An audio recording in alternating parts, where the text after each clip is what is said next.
Now, on another matter, this week, NATO Secretary General Stoltenberg is in Washington at an important time for the transatlantic alliance. The Secretary General deserves tremendous credit for his tireless efforts over nearly a decade at the helm. He's helped major allies wake up to the growing threats from ISIS, Putin's Russia, and the People's Republic of China.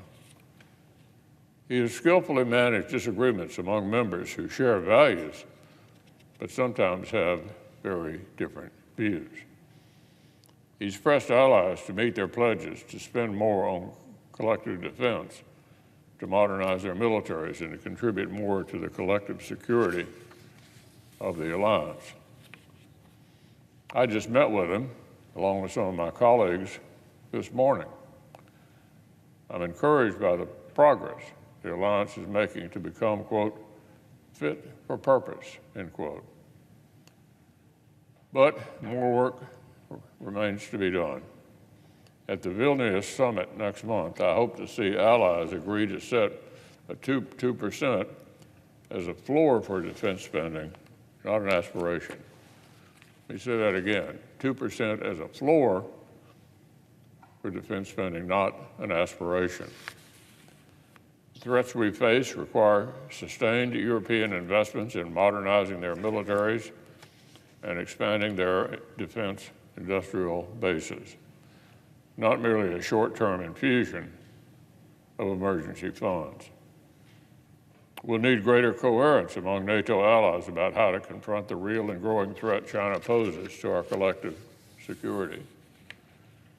And after seeing Finland join the alliance this spring, I know the Senate hopes and expects to see Sweden become a NATO ally by the Vilnius summit.